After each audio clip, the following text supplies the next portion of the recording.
Hi friends, இஷ்டமா சமைக்கலாம் சேனலுக்கு மீண்டும் உங்களை வரவேற்கிறேன். இன்னைக்கு இட்லி தோசைக்கு மட்டும் இல்லைங்க, சாதத்துக்கு கூட நல்ல அருமையான காம்பினேஷனாக இருக்கும். கத்திரிக்காவும் உருளைக்கிழங்கும் வச்சு நல்ல ஒரு சூப்பரான சைட் டிஷ் தான் செய்ய போகிறோம். இது வரைக்கும் இஷ்டமா சமைக்கலாம் சேனலை சப்ஸ்கிரைப் பண்ணிக்கலனா சப்ஸ்கிரைப் பண்ணிக்கோங்க.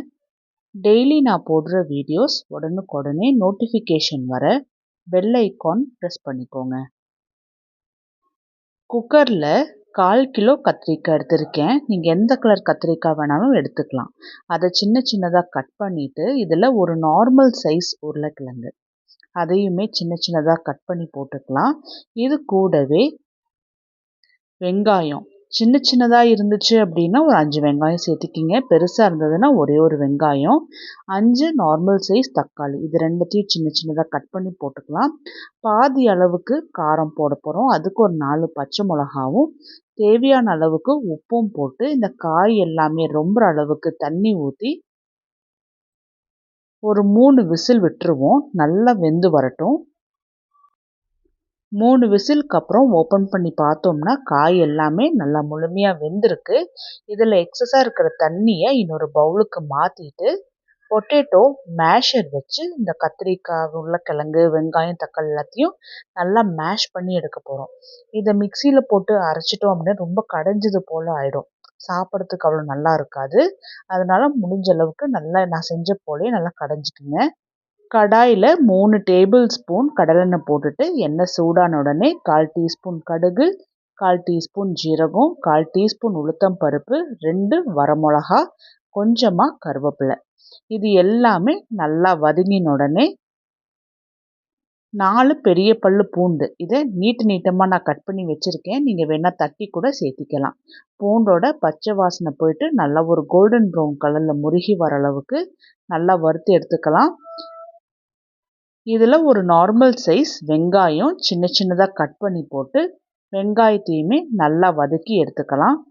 வெங்காயம் சீக்கிரம் வதங்கிறதுக்காக இதில் கொஞ்சமாக நான் உப்பு சேர்த்திக்கிறேன்.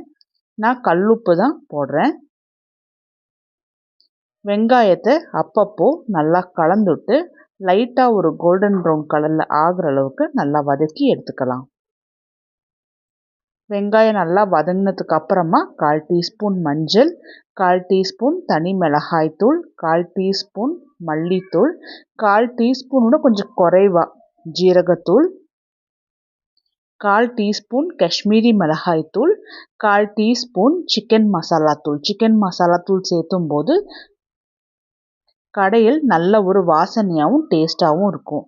மசாலா எல்லாமே வெங்காயத்தோட சேர்த்து நல்லா கலந்துட்டுட்டு கொஞ்சமாக கத்திரிக்காய் உருளைக்கிழங்கு வேக வச்ச தண்ணியை வெங்காயத்தில் ஊற்றி மசாலாவோட பச்சை வாசனைலாம் போகிற அளவுக்கு நல்லா கொதிக்க வைக்கணும். இந்த கடையில் பொறுத்த வரைக்கும் ரொம்ப தண்ணியாக இருந்துச்சுன்னா நல்லா இருக்காது. கொஞ்சம் கெட்டியாக இருந்தால் தான் இட்லி தோசையோட தொட்டு சாப்பிட்றதுக்கு நல்லாயிருக்கும்.